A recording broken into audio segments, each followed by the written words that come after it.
tenía otra cosita que hacía que los confunda, o tal vez hay, por ejemplo, preguntas que o sea, hay 4 alternativas y yo le he creado la quinta, por ejemplo, ¿no? Pero obviamente en las que ya estaban, ahí está la clave, pues, ¿no? Ahora, desde ahorita, yo digo que no es un examen atípico. O sea, es atípico en el sentido a lo que justo quiero hablar en general, que es que se están acostumbrando mucho a valerse una academia, ¿no? Creo que eso ya lo había hablado antes. El tema de las academias es un pro, ¿ya? Obviamente es un pro, te ayuda bastante en el sentido de agrupar temas, aprender temas, lo básico, ¿no? Pero lo malo es que ya lo están haciendo como que solo estudio de academias y ya no existen los libros, ya no existe nada más de medicina. O sea, ya los libros ya desaparecieron, ¿no?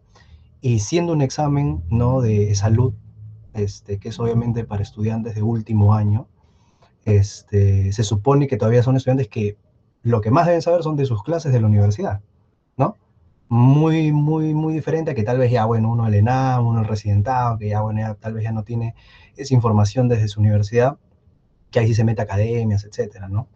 Pero creo que eso se tiene que ver, porque hay muchas cositas que como muy bien están diciendo en el chat, se acostumbran mucho a banquear también, ¿no? Y eso también era un gran error, ¿no? Siempre decían, el de salud es banqueo, ¿no? El de salud es banqueo, siempre vienen las mismas preguntas, porque era la realidad, ¿no? Muchas veces hasta se repetía la misma pregunta, tal cual, el mismo enunciado con la misma clave, ¿no? Porque, por ejemplo, en el ENAM nunca se repiten las mismas preguntas, pero se repite a veces el concepto, ¿no? El hecho de que tú sepas un dato, ¿no? Pero el de salud, sí, lo malo era que literal era igual a veces.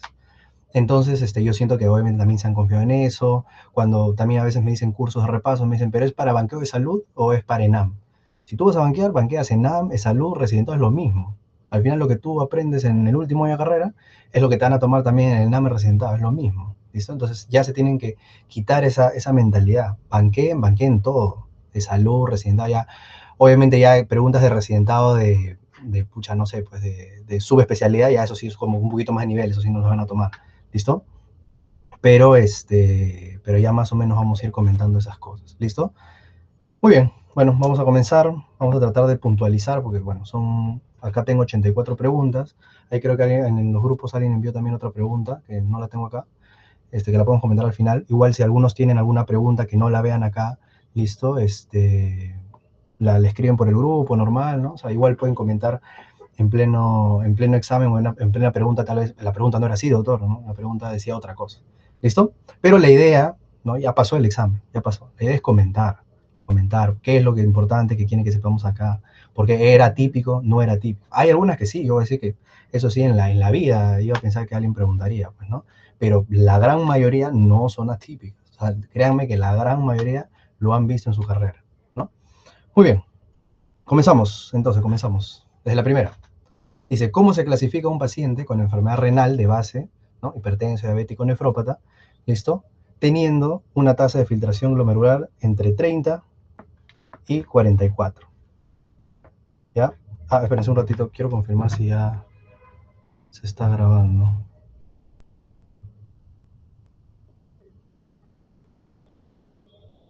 Justo. ¿Ven? Ya iba a iniciar sin grabar.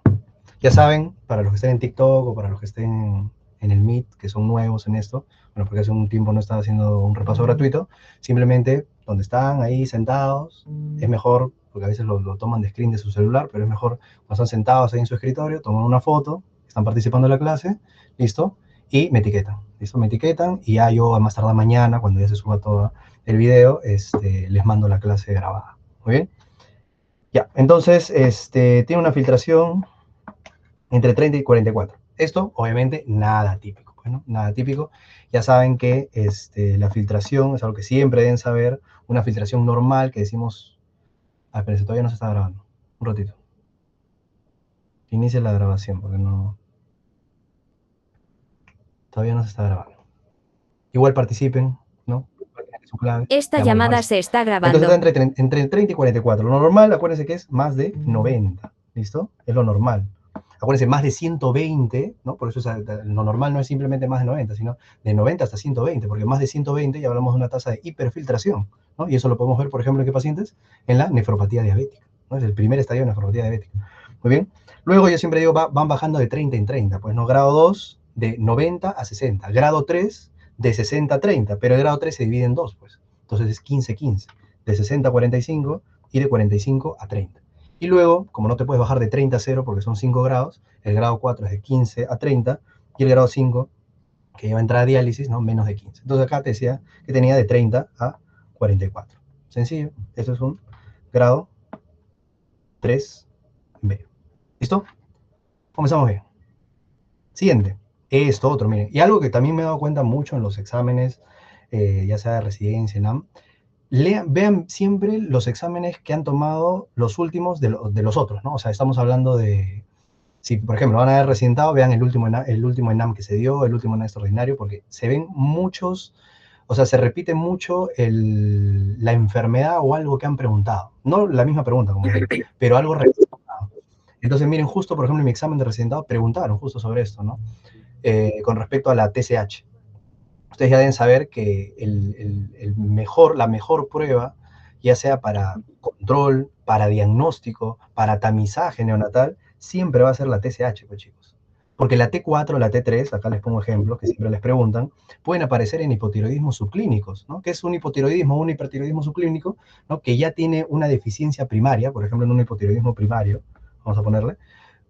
Entonces, tiene ya una hipoproducción de hormonas tiroideas, pero la TSH siempre va a querer compensar. Entonces acá ya vemos TSH alta porque está queriendo compensar, pero la T4 y la T3 normal. Eso es algo característico que muchos se confunden. Es hipotiroidismo subclínico, no es hiper porque tienes TSH alta, sino que es una TSH que ya está queriendo compensar. Entonces mantiene los valores de T4 y T3 normal, ¿no? Igual acá, hipotiroidismo subclínico, acá vemos una TSH baja, ¿no? ¿Pero por qué? Porque esa glándula tiroides, perdón, ya posiblemente esté generando un aumento de producción de hormonas, ¿no? Entonces, pero lo mantiene normal. Entonces, ¿a qué vamos con esto? Que la T4 y la T3 jamás nos van a decir si hay un problema tiroideo o no. O sea, si está normal, el paciente ya podría tener un problema, pero no lo sabemos. En cambio, la TSH, cuando la TSH está alterada, ya siempre ya me va a indicar un problema tiroideo, ¿no? Por eso también es el que pedimos en el tamizaje neonatal, ¿no? Si te pregunto, ¿cuál pedimos? TSH. Y obviamente lo pedimos para control, pues, porque obviamente cuando tú controles a un paciente con hiper o hipotiroidismo, los valores de T4 y T3 van a comenzar a regularizarse. Pero lo que yo tengo que ver es el TSH, ¿no? Es más, también te pueden preguntar, y han preguntado, ¿cuándo hacemos el control? ¿No? ¿Cuándo se hace el control, chicos? Y es lo que les dije, que les preguntaron, bueno, me preguntaron en el examen de residencia. ¿Después de cuánto hacemos? Muy bien, 6 a 8 semanas, ¿no? En el examen, 2 meses. ¿Listo? Y eso es importante porque obviamente no le vas a decir a un paciente, ya ven a la semana siguiente, ven al mes siguiente y vamos a ver tus estos. No, recién, ¿no? ¿Y cuánto es el valor que más o menos debemos manejar? Un TSH menor de 10. Puede ser que también pregunten. Y después digan, no, pucha, ¿cómo van a preguntar eso? Va en línea con respecto a lo que te quieren preguntar siempre. ¿Listo? Muy bien, entonces TSH siempre para tamizaje, para control, lo pedimos a los 2 meses, ¿no? No te van a poner 6 a 8 semanas, queremos metas de TSH menor de 10. Muy bien, perfecto. Siguiente. Dice, ¿cuál es la causa más común de hipertensión de origen endocrino? ¿Ya? Ahí arrancando, bueno, las desatendidas que me han pasado, ¿no? Hiperparatiroidismo primario no te genera, pues, es una causa importante de hipertensión secundaria, ¿no? Síndrome carcinoide, recuerden que es un tumor serotoninérgico, no es que genere, o sea, es serotonina, no puede generar vasoconstricción, pero no es que genere. Ahora, tenemos estas tres causas que sí son causas, obvio, de hipertensión, que es el síndrome de Cushing, el feocromocitoma y el hiperaldosteronismo primario, ¿no? Pero entre ellos, o sea, el Cushing, ustedes saben que es un exceso de cortisol y todo, que puede generar hipertensión, pero a larga data, ¿no? Es un paciente que obviamente, primero, tendría que haber una prevalencia grande de síndrome de Cushing. Segundo, tendría que llegar a tener complicaciones como para generar eso, entonces no es frecuente. ¿Listo? El feocromocitoma, para que sepan también, acá por el puesto, es un tumor de la médula suprarrenal, ¿no? El tumor de la médula suprarrenal es el feocromocitoma. Entonces, característicamente, también genera hipertensión secundaria, pero genera crisis hipertensivas, ¿verdad? Es típico, ¿no? Paciente con dolor de cabeza, ¿no? Cefalea, sudoración, palpitaciones de la nada, siempre hay que pensar en feocromocitoma, ¿no? Sobre todo joven. Pero es muy, muy poco probable también. Es muy poco probable, ¿no? Entonces, pero el hiperaldosteronismo primario sí es frecuente, pues prácticamente el 10 al 15% de las causas de hipertensión secundaria en general, ¿no? Acuérdense que la causa más frecuente de hipertensión secundaria es la hipertensión, bueno, por enfermedad renal crónica, pues, ¿no? Y de ahí le sigue la hipertensión renovascular. Pero de causas endocrinas, esta es la más frecuente, pues. Y recuerden, porque el hiperaldosteronismo primario, ¿no? La aldosterona que se produce por la zona glomerular, ¿Qué es lo que genera? Retención de sodio, pues, y genera hipertensión, ¿no? Acuérdense que es un hiperaldosteronismo, característicamente que te van a preguntar, que cursa con renina baja. ¿Por qué? Porque obviamente como hay un exceso de aldosterona, el cuerpo lo quiere compensar de una manera y comienza a disminuir sus niveles de renina, ¿ya? Muy diferente a un hiperaldosteronismo secundario, que eso es exceso de aldosterona, pero por otra causa que posiblemente sea una renina alta, por ejemplo, ¿no? Entonces acuérdense que el primario, que es el famoso, acuérdense, síndrome de Cohn, así se llama también, por si acaso, le preguntan en un momento, y esto es la causa más frecuente de hipertensión secundaria, de origen endocrino, no vaya a ser que les preguntan nuevamente cuál es la causa más frecuente de hipertensión secundaria, ¿no? Y marcas hipertensorismo, ¿no? Secundaria en general es la enfermedad renal crónica. Muy bien, continuemos. Ya acá, también una pregunta muy interesante, que a todos nos enseñan, ¿no? Dice, paciente con 48 años, miren, 48 años, con hipertensión pulmonar, cianótico, antecedente de comunicación interauricular, que sabemos que la comunicación interauricular es la cardiopatía congénita más frecuente del adulto, ¿verdad? ¿Cuál es el diagnóstico más probable? ¿Qué es eso, chicos? ¿Ah? A ver, algunos me dicen D, tetralogía de Fallot. No puede ser tetralogía de Fallot, ¿ya? La tetralogía de Fallot es una causa de cianosis, pero en el neonato. Bueno, no en el neonato, pero vamos a decir en el niño, en el lactante.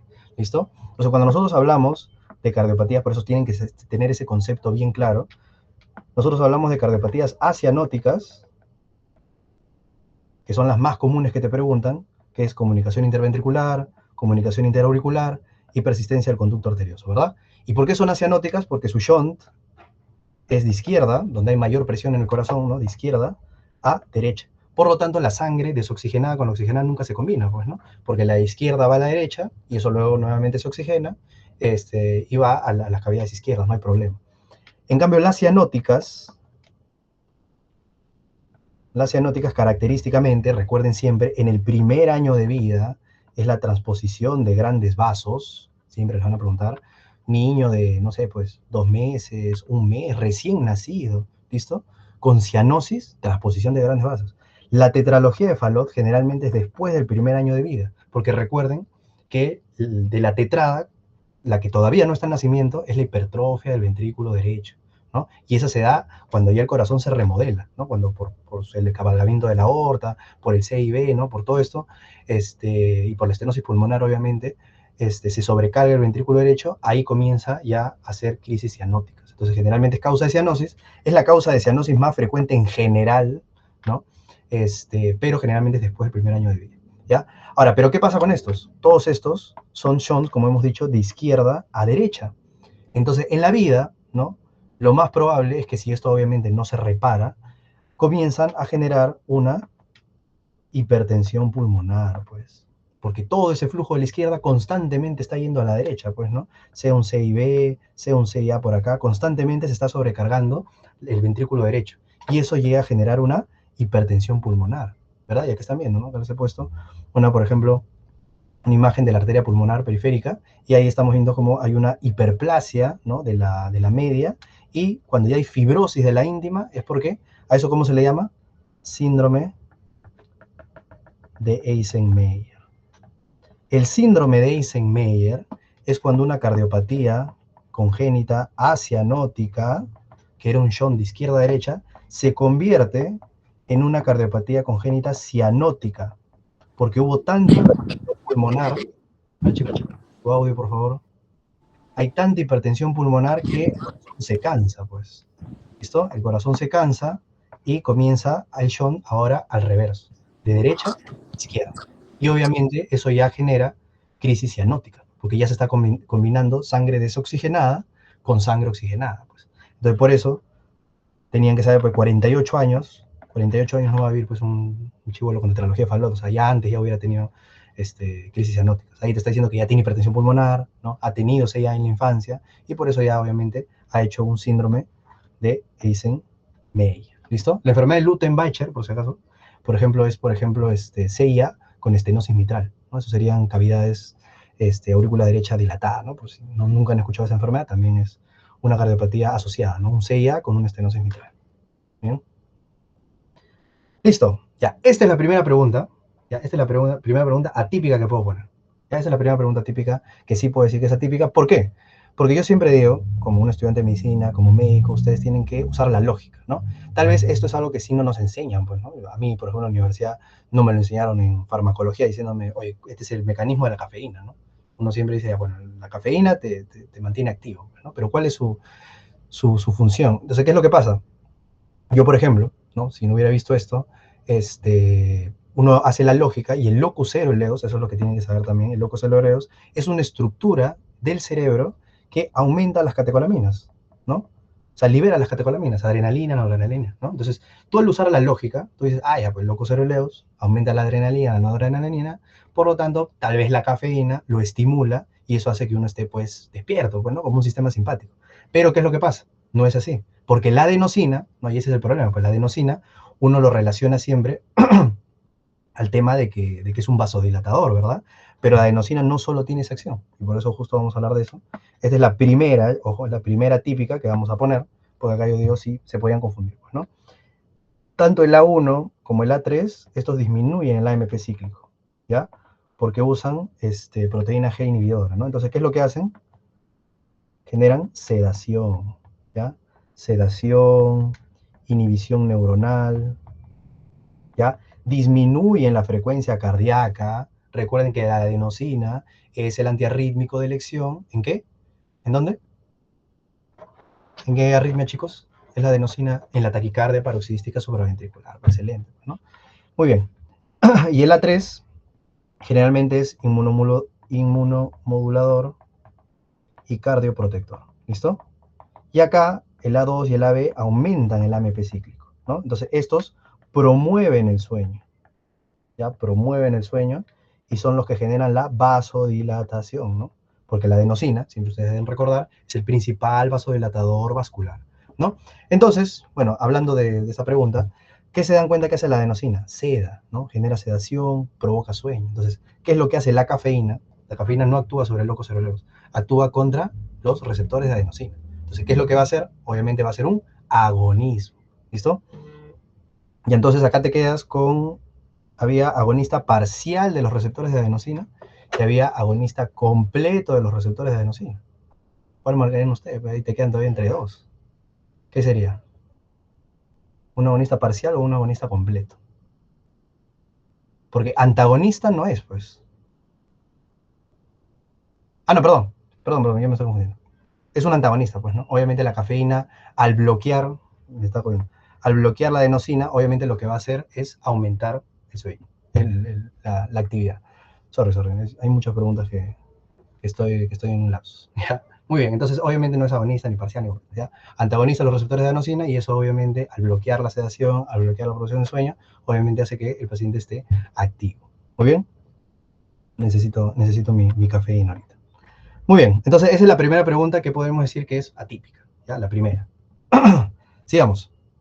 ¿Cuál es la principal causa? ¿No? Y esto justo yo lo había hablado, a veces los cursos que hago de manejo, bueno, ya que la infección por el Helicobacter pylori es tan común, que yo les dije, ya quítense a la cabeza que la terapia triple es la elección, ¿no? Su amoxicilina, claritromicina, con omeprazol ya no es lo de elección, ¿no? Lo de elección actualmente es la terapia cuádruple, inhibidor de bomba de protones, bismuto, tetraciclina y metronidazol. ¿Y por qué razón? ¿No? Y esa era la razón.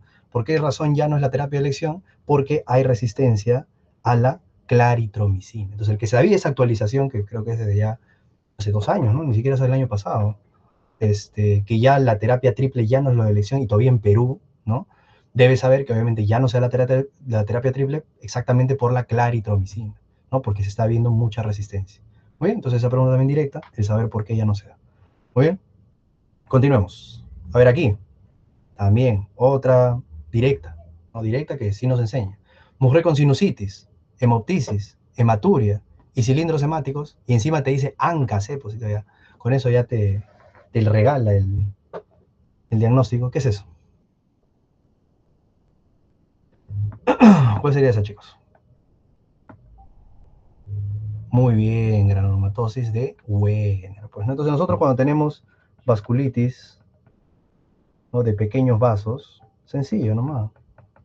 Las vasculitis de pequeños vasos o es ANCA-C, que recuerden también que ANCA-C Es lo mismo que decir anti-PR3. Ojo, ¿ah? O pueden ser P-ANCA o ANCA-P, ¿ya? Que son los anti-mieloperoxidasa. No te vayan a poner anti-mieloperoxidasa, anti-PR3 y me dices, no sé qué es eso. Es lo mismo, ¿ya?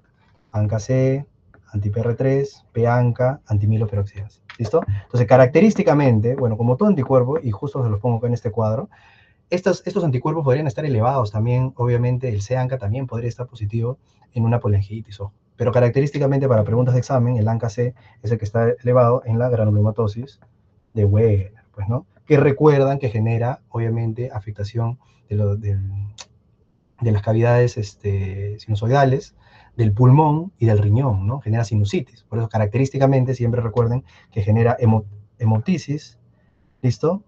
Hematuria, y bueno, te pueden poner sinusitis o epistaxis, ¿ya? Pero característicamente sangrado de esas tres zonas, ¿ya? Pero ANCA sí ya te dice granulomatosis de Wegener, ¿no? En cambio, PANCA, ahí sí puede ser la polangitis microscópica, ¿listo? O el síndrome de Church-Strauss, ¿listo? Y en otras enfermedades también de vasculitis, de pequeños vasos que siempre te preguntan, son los anticuerpos contra la membrana basal glomerular, ¿no? Del riñón, que ese es Good-Pasteur, ¿listo? Entonces, por eso también pueden hacer descarte, pues, porque el lupus no te genera generalmente sinusitis, no vas a marcar lupus, ¿ya? ANCA-C no te genera. Síndrome de Good-Pasteur es por anticuerpos, ¿listo? Endocarditis, nada que ver, endocarditis soplo. Puede estar entre estas dos, pues Wegener o polangitis microscópica, ¿ya? Pero polangitis microscópica es PANCA, anticuerpos mieloperoxidasa. ¿Muy bien? Entonces, esta también, típica pregunta de vasculitis, es típica, esto sí es banquero. Siguiente. Ya, otra típica también, pues. ¿Qué marcador se asocia al lupus cutáneo subagudo? A ver, ¿qué marcador se asocia? El anti-Ro, pues exacto, ¿no? Acá miren chicos, un resumen rápido con respecto a anticuerpos en el lupus, que siempre te preguntan, pues, ¿no? Uno, tienes el anti-Smith. Obviamente no hablo de lana, porque el lana es el más sensible, pero el lana pues, se puede elevar en cualquier cosa. El anti-Smith, te van a preguntar, es el más específico. ¿Listo? A lo mejor lo voy a poner todos y ustedes me dicen, ¿ya? Por ejemplo, el anti-DNA de doble cadena, ¿qué me indica? El antistona, que fue una de las alternativas, ¿qué me indica? El antirribosomal, ¿qué me indica?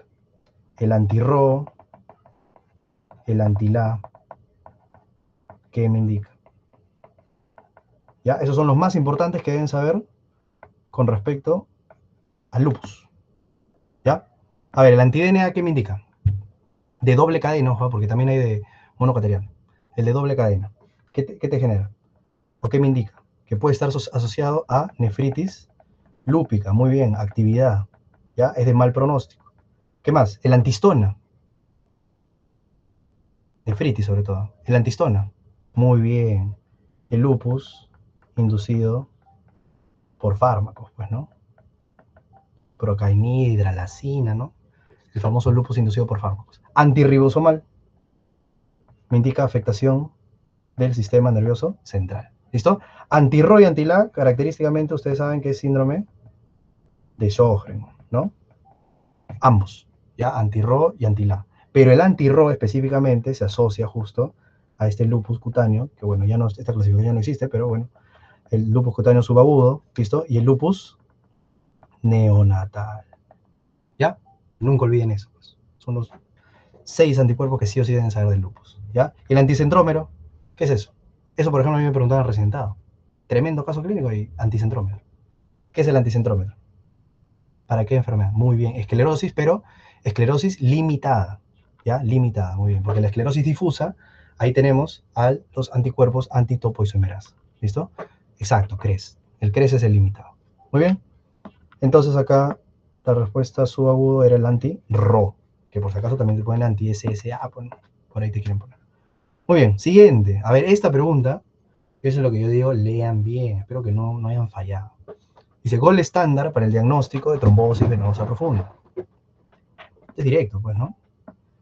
Exacto, yo les digo, siempre lean bien, ¿ya? Gol estándar es lo mejor, no importa si hace mal o si hay pues, contraindicaciones, al final es lo mejor, es lo que te está viendo. Entonces el gol estándar, obviamente, es la venografía o flebografía. ¿Listo? Otra cosa es que te pregunten cuál es lo de elección. Lo de elección, siempre nosotros sospechamos de trombosis venosa profunda, ecodoppler, pues, ¿no? Donde mira, acá estamos viendo, por ejemplo, una vena, ¿no? Y cuando hacemos presión no colapsa porque hay un trombo, pues, ¿no? Entonces se mantiene igual. Entonces es lo mejor porque obviamente no es invasivo. ¿Quién hace una flebografía? Pues, ¿no? Pero acá te preguntaban exactamente el gol estándar. El gol estándar, tú marcas lo mejor, no la piensas dos veces. Entonces yo siempre les he dicho, lean bien si dice elección, si dice inicial, si dice gol estándar, ¿ya? Es diferente. ¿Muy bien? O si te dice tamizaje, screening, ¿ya? Muy bien, siguiente. Otra, semiología pura, ¿no? Paciente con tos, con expectoración, estertores, que de forma espontánea presenta la ocultación, disminución de vibraciones vocales, sonoridad aumentada, reducción de murmullos vesiculares en el tórax derecho. ¿Cuál es el diagnóstico más probable? A ver, ¿quién me dice? ¿Cuál sería esa alternativa? Todavía, obviamente la imagen no viene. Muy bien, un neumotórax. Pues, ¿no? Cuando nosotros tenemos, chicos, reducción, bueno, la disminución de murmullos vesiculares puede ser cualquier cosa, ¿no? Pero cuando hay disminución de vibraciones vocales, es porque algo me está tapando, ¿ya? Nunca olviden eso. Y si algo me está tapando, o es un derrame, ¿ya? O es un neumotórax. Neumotórax. Exactamente, es un neumotórax. Entonces, ¿por qué es un neumotórax? Porque el neumotórax está tapado por aire, pues. Entonces, cuando hay aire, como nosotros percutimos aire, timpánico, sonoro. En cambio, cuando hay líquido en el pulmón, ¿cómo lo percutimos? Como mate, ¿no? La neumonía, que no sé si acá también hay una alternativa, característicamente viene con aumento de vibraciones vocales, nunca olviden eso, ¿no? Porque la neumonía, hay líquido en el alveolo, pues, entonces el líquido transmite más rápido el sonido, entonces nosotros escuchamos más. Y obviamente, o sea, yo siempre digo, no, en el caso clínico era fumador, posiblemente era un paciente con EPOC, se reventó una bula y generó neumotórax. Pero de mil y una maneras podían saber que eran neumotórax espontáneos.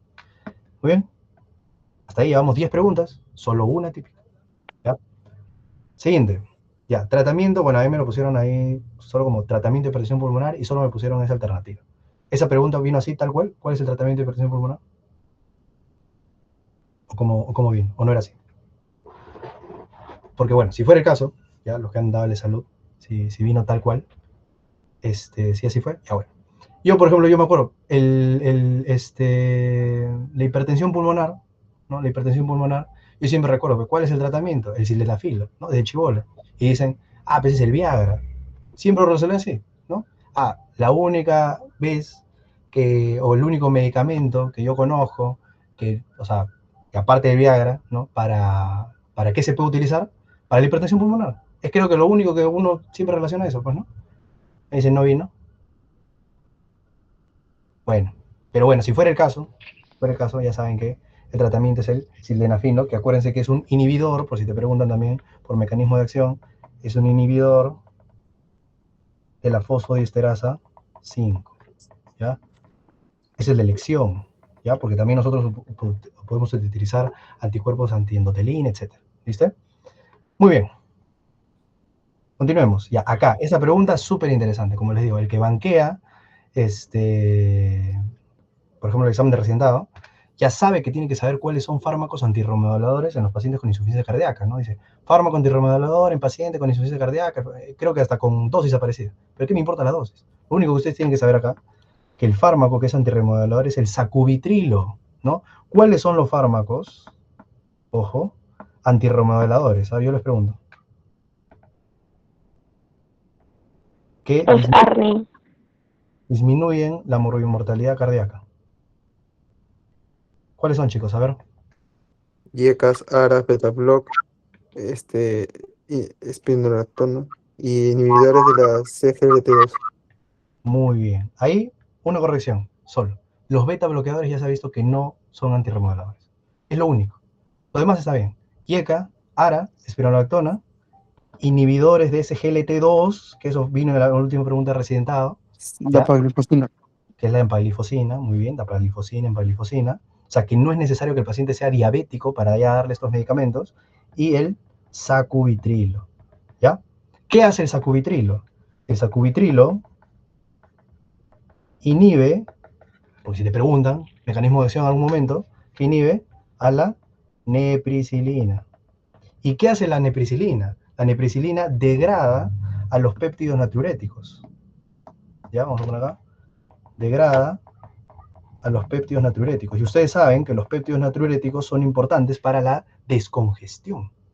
Entonces, por eso ese sacubitril lo utilizamos inhibiendo la nepricilina, que es la enzima que inhibe a los péptidos natriuréticos, y con eso hacemos que el paciente tenga más diuresis, más descongestión, es antirremodelador, ¿no? Pero ¿qué pasa? La nepricilina, recuerden, también bloquea a la angiotensina 2. Entonces, si yo bloqueo a la nepricilina, también voy a aumentar la angiotensina 2. Esa es la razón por la que el sacubitrilo siempre se da con valsartán. No es porque simplemente dijeron, bueno, hay que dar una dual de sacubitrilo y algo más, pues, ¿no? Sacubitrilo amlodipino, sacubitrilo enalapril, qué sé yo. No, el sacubitrilo valsartán, porque la nepricilina también puede degradar a la angiotensina 2, ¿no? Entonces, perdón, se degrada por la angiotensina 2, ¿no? Entonces, si obviamente utilizamos el sacubitrilo, también podemos aumentar un poquito los niveles de angiotensina 2. Por eso le damos valsartán, que ya saben que es un antagonista del receptor de aldosterona. Angiotensina 2, perdón. Muy bien, entonces esos claves, chicos. ¿Ah?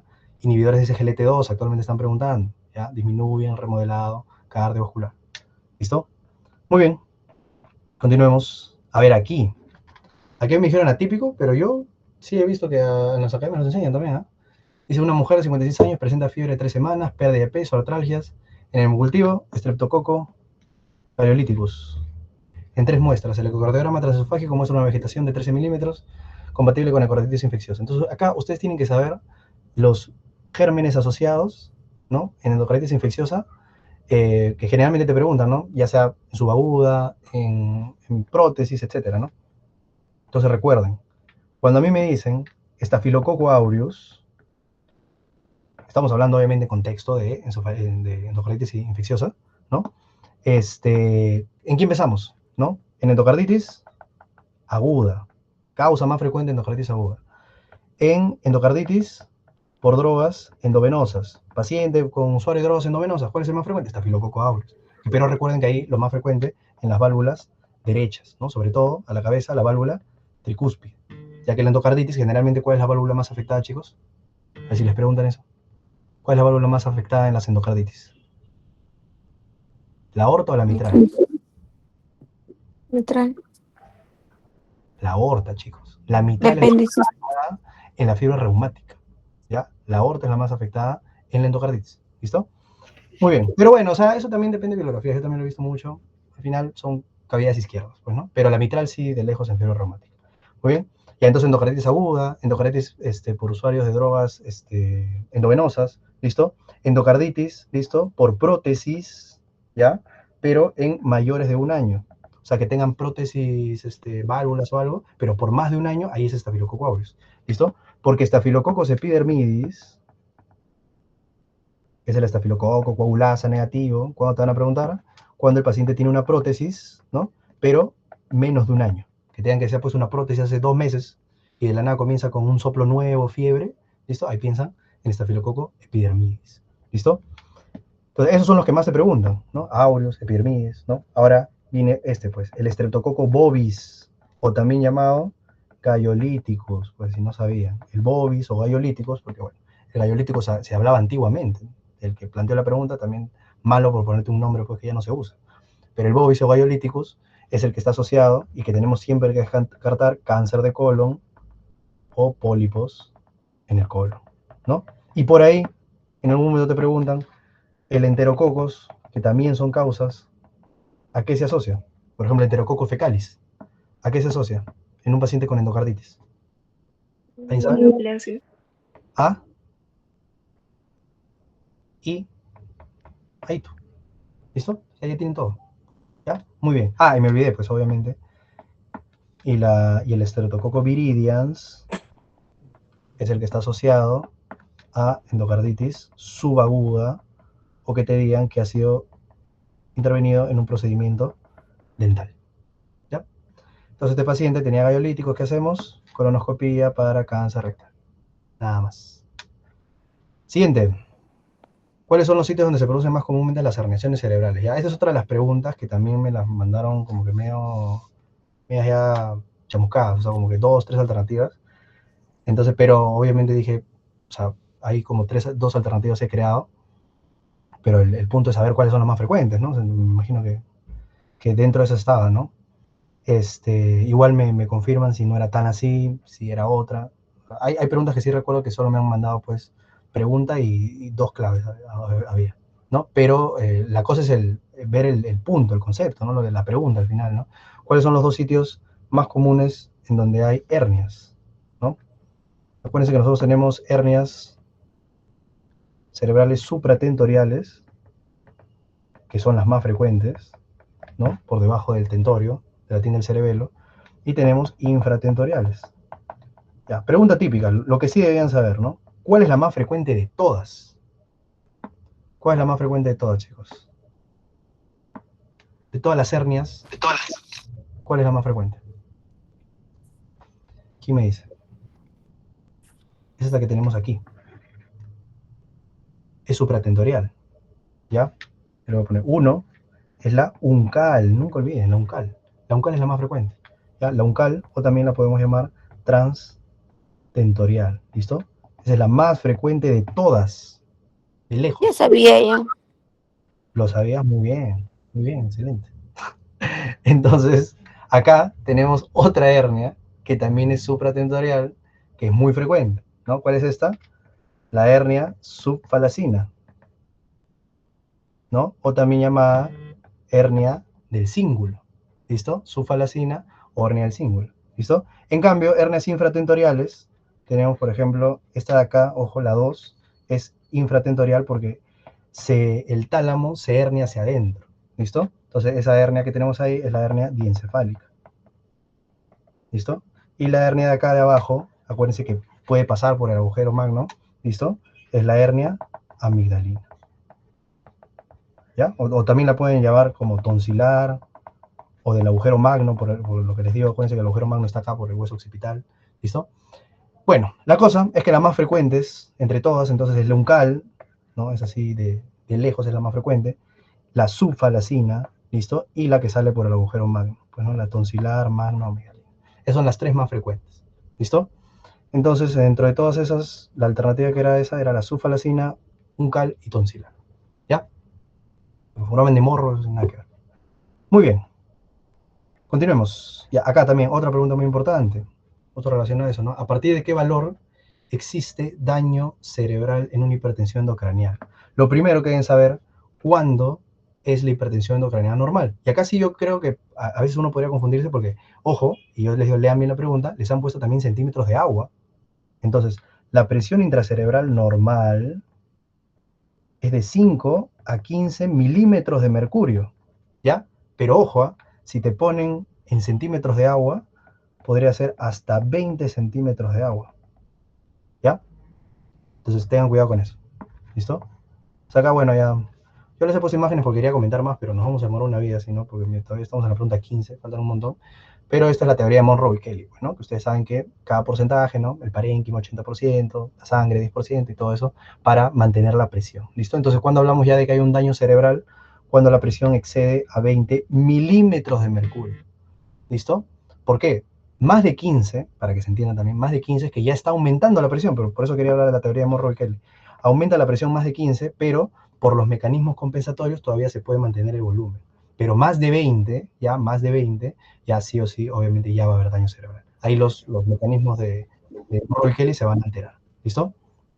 Muy bien. La E era más de 20 centímetros de agua. Ya, pues, pero por eso les digo, en ese caso no sería, pues, porque 20 centímetros de agua equivaldría más o menos a 17, 16, 17, 18 milímetros de mercurio. ¿Ya? Entonces, daño es más de 20 milímetros de mercurio. ¿Ya? Porque acá esto les estoy explicando, pues, ¿no? Lo normal es que te digan de 5 a 15 o hasta 20 centímetros de agua. ¿Ya?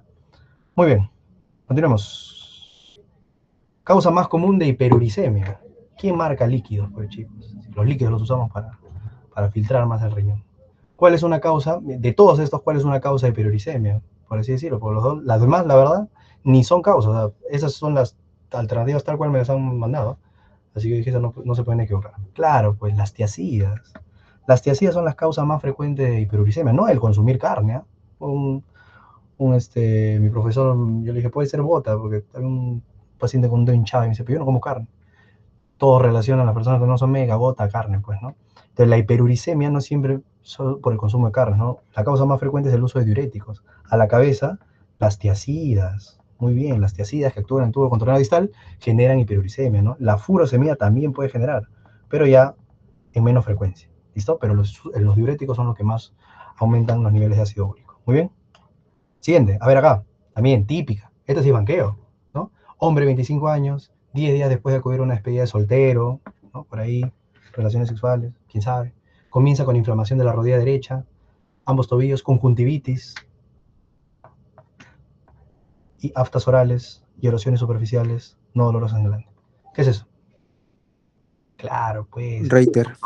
enfermedad o síndrome de Reiter, ¿no? No se van a confundir con síndrome de Ritter, que es el síndrome de piel escaldada, ¿no? Que es la famosa artritis reactiva, pues. Ya, la artritis reactiva, el síndrome de Reiter, generalmente ocurre luego de una infección, ya, generalmente 1 a 4 semanas, posinfección gastrointestinal o geniturinaria. Entonces, acá adentro, porque alguno me dice, doctor, ¿y no puede ser infección gonocócica? El gonococo te genera una artritis séptica, ¿ya? Que podría tener que ver con relaciones, pero acá también, pues, la clamidia, a la cabeza. La clamidia te genera una artritis reactiva, ¿listo? Y genera su famosa triada, pues, ¿no? ¿Cuál es su triada? Artritis, ¿no? Que es una artritis oligoarticular, que es lo que estaba mencionando el paciente, conjuntivitis y uretritis. Pero no siempre es uretritis, porque en este caso no tenía uretritis. También pueden ser lesiones genitales. ¿Ya? Entonces, síndrome de Reiter, artritis reactiva, cuadro postinfeccioso, sea por relaciones sexuales o también no vayan a hacer que les pongan pues un cuadro de diarrea. También puede ser gastrointestinal. ¿Listo? Artritis, conjuntivitis, uretritis. Muy bien. Enfermedad Reiter. Siguiente. Ya, otra pregunta también muy repetida que he visto mucho en los últimos exámenes, ¿no? Paciente de Jaén con baja de peso, dolor abdominal, diarreas en su coprocultivo, antecedente de asma, con uso crónico de corticoides a libre demanda. Larvas rabditiformes. Entonces, ¿qué enfermedad? Porque ya hasta me están dando alternativas de parásitos, ¿no? ¿Qué enfermedad me genera clínica respiratoria y aparte me va a generar también clínica gastrointestinal? Siempre deben acordarse los parásitos que generan el ciclo de Loos o síndrome de Loeffler, pues, ¿no? Ciclo de Loos es el ciclo y síndrome de Loeffler es que te genera la neumonitis eosinofílica. Por eso los pacientes tienen constantemente cuadros de asma con uso crónico de corticoides. ¿Y quién tenemos ahí? A las uncinarias, ¿no? Tenemos al estrongiloides, al ascaris y Nemops. Esos cuatro. ¿Listo? Entonces, y la diferencia es que tanto las uncinarias como el Necator y el ancilostoma y el estrongiloides, recuerden siempre, pasan a través de la piel, ¿no? ¿Cuál es la forma infectante? Las larvas filariformes, las que tienen filo, ¿listo? Pero lo que nosotros vemos en el examen, ¿listo? Son las larvas rabditiformes, son las inmaduras, ¿no? Las filariformes son las que infectan. Ya que está, pero las filariformes, acá está, larva filariforme es la que infecta, ¿listo? Y en el Perú es mucho más común, obviamente, el Strongyloides stercolaris, ¿no? Porque para que a mí me hablen de ancilostoma duodenale, ¿qué me van a querer poner también? Anemia. Anemia ferropénica. Ustedes recuerdan las imágenes de las uncinarias, son fagocíticos, generan anemia. ¿Listo? En cambio este no. Te decía simplemente lo de las diarreas, la baja de peso, Jaén, ¿no?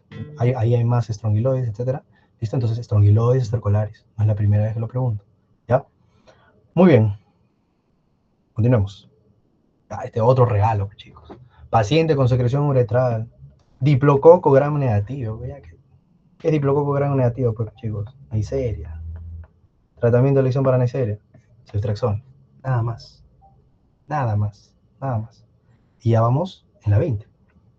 Ya, esta también yo quería que me digan si está bien, porque o era así, estaba recontra fácil, o me han pasado mal el esto, ¿no? Porque te dice paciente con dolor lumbar en el lado derecho, examen, y te dice pH 7.42.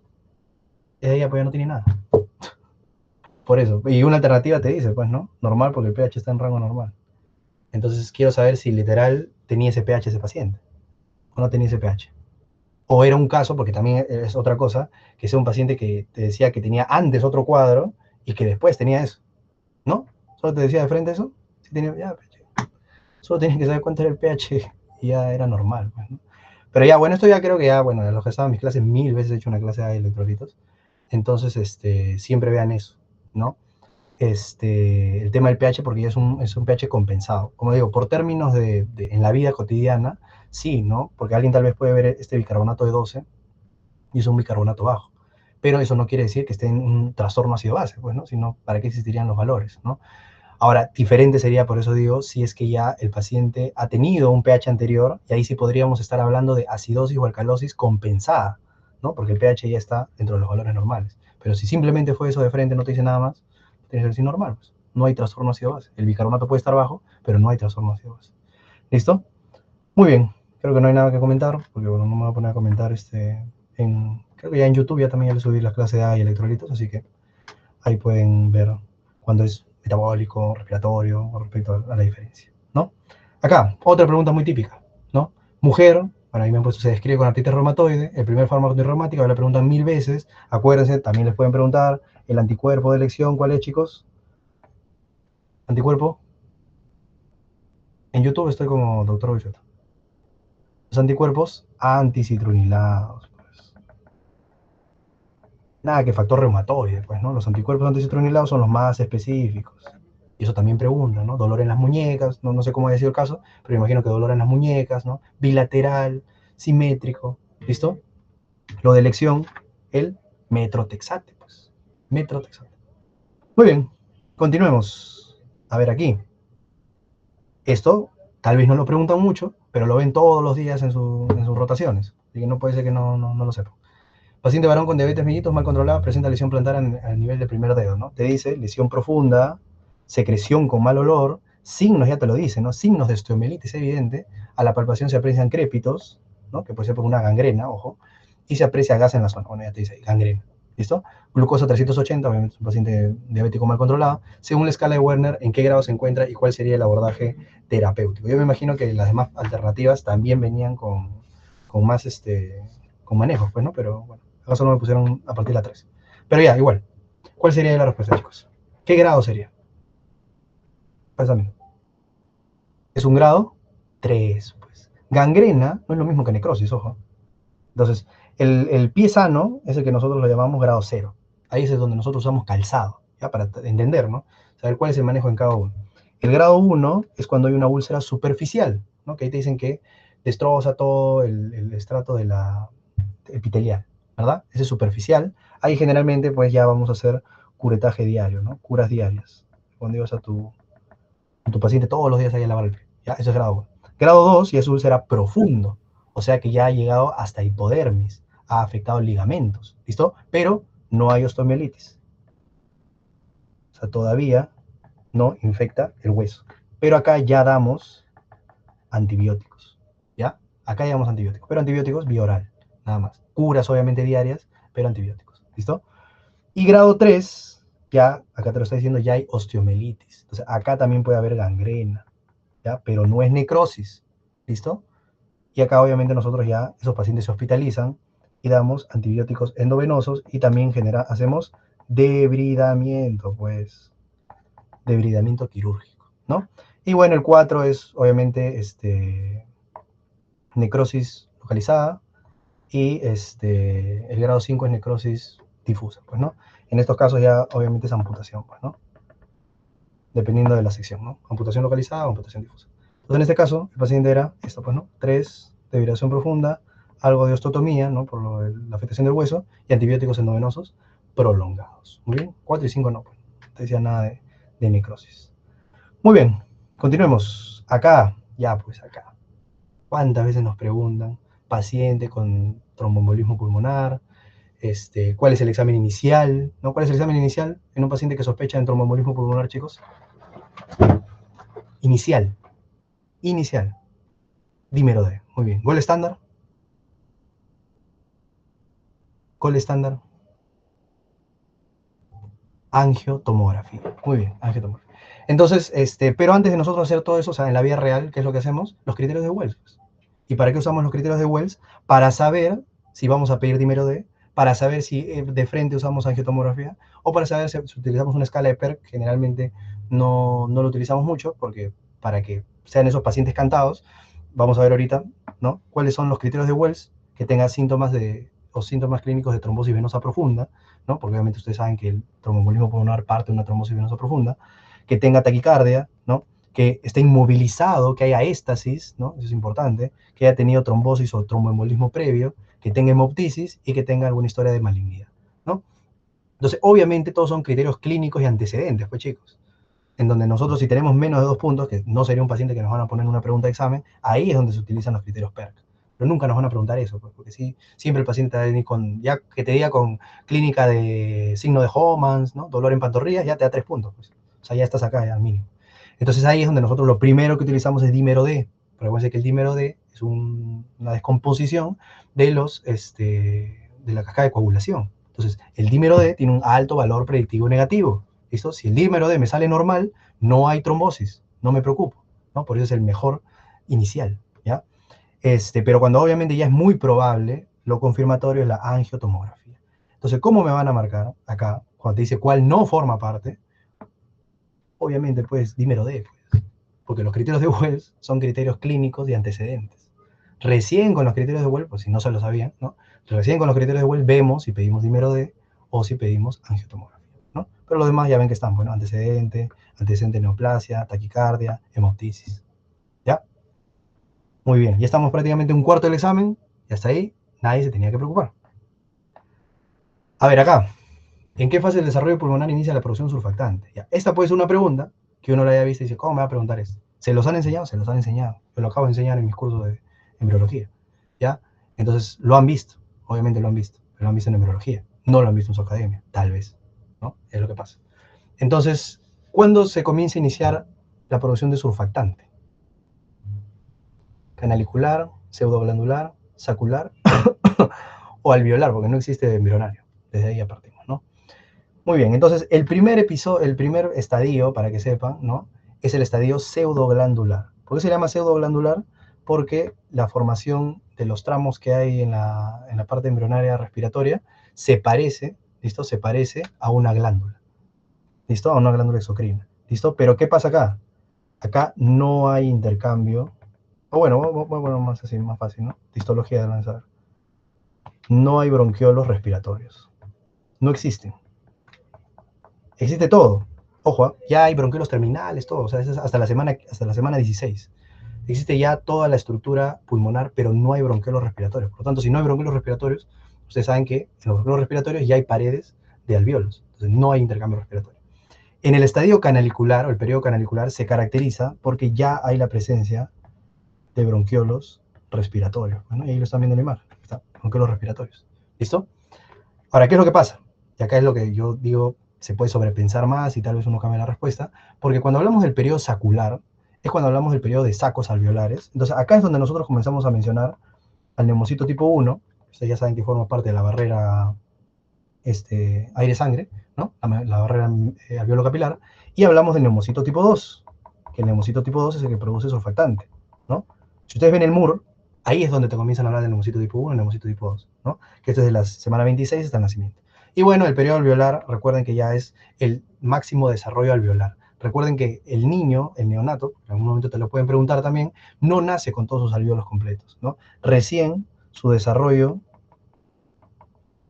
máximo es a los 3 años. A los 3 años, el paciente ya tiene la mayoría de alvéolos, pero ese desarrollo todavía puede irse hasta los 8 años. ¿Listo? Eso también sepan. Muy bien, entonces, ¿qué es lo que pasa? Entonces, cuando hablamos de neumocito tipo 1, cuando hablamos de neumocito tipo 2, hablamos del periodo sacular. Pero ¿qué es lo que pasa? ¿Cuándo inicia o cuándo se comienza a producir surfactante? Pues es la pregunta. Lo subí en una de mis últimas historias que les dije. Que es típica pregunta que ya lo deben saber, ¿no? ¿Cuándo inicia la producción de surfactante? ¿Quién me dice? No, ¿cuándo inicia? En semanas. En semanas, ¿cuándo inicia? La producción de surfactante. 24. Menos. 20, 22 semanas. Ahí inicia la producción de surfactante. 20 a 22 semanas. ¿Cuándo es suficiente para sobrevivir a la vida extrauterina? 26, 28 semanas. Pregunta recién dada, ¿no? ¿Cuándo un bebé puede sobrevivir con una cantidad suficiente de surfactante? Obviamente con terapia, con incubador, etcétera. pero puede sobrevivir 26, 28 semanas. Ahora, ¿cuándo ya es un pulmón maduro? ¿Cuándo ya usamos nosotros siempre esta semana de punto de corte para saber si le damos corticoides o no a la mamá? 34 semanas. ¿Ya? 34 semanas. ¿Listo? Entonces eso nunca olviden. Entonces, ¿qué es lo que pasa? El inicio de la producción de surfactantes a las 20, 22 semanas. Y 20, 22 semanas estamos dentro del periodo canalicular. Pues. Es lo que pasa. Solo que en el libro no te comienzan a hablar de neumocitos tipo 2 en el periodo canalicular. Pero ya, o sea, al saber que ya hay bronquiolos respiratorios, tú sabes que en los bronquiolos respiratorios ya en sus paredes hay alvéolos. ¿Listo? Entonces, si sabes eso exactamente, sabías que el periodo donde ya comenzó la producción de surfactante es el periodo canalicular. Entonces, nunca olviden ese pseudoglandular, se le llama porque parece todavía una glándula, no parece ni pulmón. Ese es de la semana 6 a la semana 16. El periodo canalicular ya es de la semana 16 a la 26.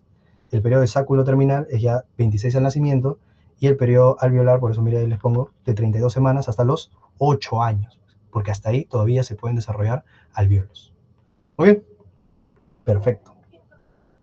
Continuemos. Acá. ¿Cuál es el sitio más frecuente de obstrucción intestinal por bridas postquirúrgico? Siempre me han preguntado. ¿No? Obstrucción intestinal, bridas de herencias. Obstrucción intestinal, bridas de herencias. Pero ¿cuál es el lugar más frecuente? El lugar más frecuente va a ser el lugar más móvil. ¿Cuál es el lugar más móvil? El lugar que es proximal al ángulo de Treitz. ¿Qué es el ángulo de Treitz? La unión entre el duodeno y el yeyuno. Por lo tanto, el yeyuno proximal, pues chicos. El duodeno no puede ser, el duodeno es retrosternal. El sigmoide generalmente genera obstrucción por válvulas sigmoides. El ilion distal tampoco, ¿no? Entonces, lo más común es el yeyuno proximal. Ya recuerden, bridas adherencias. Ahora, te preguntan, ¿cuál es la cirugía que más se asocia a bridas adherencias o que más riesgo tiene de bridas adherencias? ¿Qué me ponen? ¿No lo han preguntado? No me van a decir que es atípico. Muy bien, cirugías pélvicas. Ya, otra pregunta más interesante. ¿Qué es más frecuente? ¿Las bridas o las adherencias? Si yo te pregunto simplemente qué es más frecuente, en general, ¿qué es más frecuente? ¿Bridas o adherencias? Eso también está en mi clase de obstrucción intestinal, también la hice. Lo más frecuente son las adherencias. Muchos de ustedes pueden tener adherencias, bueno, si se han operado, ¿no? Pero el que más te genera obstrucción son las bridas, ¿ya? No olviden eso tampoco. Adherencias podemos tener todos. Ya, aquí. Niño con síndrome de Down presenta distensión abdominal. Hace 3 días el examen físico muestra distensión abdominal marcada y en la radiografía signo de doble burbuja. Esto es banqueo también. Pues. ¿El signo de doble burbuja es patognomónico de atresia duodenal? No. Ya eso es lo que quiero que sepan siempre, ¿no? Entonces usted tiene su estómago. ¿Listo? Entonces cuando hay una atresia a este nivel, ¿ya? Se genera una doble cavidad de aire, pues. Aquí y acá. ¿Ya? Entonces eso es lo que nosotros vemos acá como el famoso signo de doble burbuja. ¿Ya? Pero nunca olviden que eso no es patognomónico de estenosis o de atresia duodenal. Claro que típica pregunta, siempre ustedes van a pensar en atresia duodenal, ¿listo? Porque generalmente la atresia duodenal es a este nivel, pero también podría ser un páncreas anular, ¿no? Que el páncreas anular es aquel que envuelve totalmente a la segunda porción del duodeno. Entonces también te puede generar signo de doble burbuja. ¿Ya? No olviden eso. Y bueno, eso, pues, ¿no? Porque obviamente las demás nada que ver. La atresia yeyunal, si la atresia es abajo en el yeyuno, te genera, también se llama signo de triple burbuja. Porque hay 3 burbujas, pues, ya desde abajo. ¿Listo? La estenosis hipertrófica del pielo no te genera 2, pues te genera 1 nomás. Nada que ver, beber esa herencia. Las puras, pues, chicos. La estenosis no te genera doble burbuja, pues. ¿Ya? Muy bien. Entonces, atresia duodenal. ¿Ya? Además que creo que esa pregunta, igual la repitieron y dijeron que pasaba aire. Algo así, ajá, sí. Decía que había aire distal. Entonces, obviamente... Ah, bueno. Ah, no. Porque si dice aire distal, solo en ese caso, si decía que había gas distal, ahí sí es estenosis. Porque es que lo que pasa es que habían 2 preguntas y una decía doble burbuja, pero después también me decía jalea grosela. Si es que, bueno, pero es sencillo, chicos. Si decía gas distal, o sea, si había gas, es estenosis. Porque obviamente, pues, la atresia es esto, pues, chicos. La atresia no hay comunicación. No puede pasar aire. ¿Listo? Si no te decía gas distal, era atresia. Si te decía que hay gas distal, o sea, que pasaba aire a las heces intestinales, es estenosis. ¿Ya? No hay mucho que comentar ahí, es claro. Estenosis es esto, pues. Todavía hay una pequeña luz que puede entrar. Muy bien. Perfecto. Siguiente. Ya, esto muy repetido también con respecto a herida quirúrgica, ¿no? Durante la cirugía de un niño de 13 años con diagnóstico de apendicitis aguda congestiva se realiza una perforación mínima del colon. ¿Qué tipo de herida es? ¿Qué dicen ahí? Limpia, limpia contaminada, contaminada o sucia. A ver, ¿qué es limpia? Pues limpia, recuerden siempre, es la que no tiene apertura de cavidad. Se lo estoy dejando este cuadro que lo hice en el curso de preinternado. No apertura de cavidad, ¿no? Ahí están las hernioplastías, la cirugía de mama, tiroides, cirugías vasculares, las laparotomías en blanco, ¿no? Las vías y adherencias, listo. La limpia contaminada es que ya hay abertura de cavidad, ¿no? Abertura de cavidad, obviamente, abdominal, genitourinaria, respiratoria, ¿no? Entonces ahí tenemos todo lo que es apendicectomía, colecistectomía, pero como les pongo, con buena técnica séptica, ¿listo? Por eso el riesgo de infección es del 5 al 10%, ¿ya? Ahora, acá se suelen confundir, pues, ¿no? La contaminada es que hay apertura de cavidad, pero sin técnica séptica. Acá, por ejemplo, tenemos las apendicitis o colecistitis agudas complicadas, ¿ya? Complicadas o severas, que obviamente pueden drenar un poco de contenido de pus, etc. Y acá también tenemos, y acá les he puesto, perforación de la vesícula, no, perdón, cirugía con perforación casual. Y eso ya lo han preguntado, ¿eh? Yo he visto esa pregunta. Cuando ustedes vean que hay perforación del colon, porque acá ustedes se podían confundir entre entre contaminada y sucia, no entre limpia y contaminada. El tema de que hay una perforación del colon, tú puedes pensar que obviamente puede salir heces, porque eso sí, la sucia es la que tiene presencia de pus, heces o cuerpo extraño. Entonces, cuando hay un colon perforado, o sea, perforado y se salió las heces, ahí sí es sucia, ¿ya? Pero cuando tengan una perforación mínima del colon, es que obviamente puede generar, o ha habido una técnica antiséptica, y puede generar secreción. Así lo mismo como te dicen drenajes, ¿ya? Entonces, en ese caso, el tipo de herida es una herida contaminada, ¿ya? Contaminada. Sucia contaminada no existe, ¿listo? Entonces, contaminada cuando hay perforación mínima, ¿listo? Si te dice perforación total del colon, ahí ya es sucia, ¿ya? Muy bien. Continuamos. Estas preguntas súper sencillas. ¿Cuál es la maniobra, método para medir la presión intracompartimental? A ver, ¿cuál es lo mejor? ¿Mm? ¿Pero en qué banco, pues? Si el salud nunca te da las claves. Es algo que ustedes tienen que saber, ¿no? No tienen que banquear. Desde que hemos entrado, no se guíen de las claves del banco siempre. Ya, muy bien, pues el famoso método de Stryker. Pues, ¿no? ¿Cuánto es la presión? ¿Ya? ¿Cuánto es la presión intratisular normal? ¿Cuánto, chicos? ¿Cuánto es lo normal de presión intratisular? De 0 a 8 milímetros de mercurio. Ojo. Pero en el ejercicio, o ante una complicación, puede llegar hasta 25 milímetros de mercurio, ¿no? Cuando nosotros ya hablamos de síndrome compartimental, pregunta de examen, ¿cuándo es mayor a? ¿Cuándo hablamos de síndrome compartimental?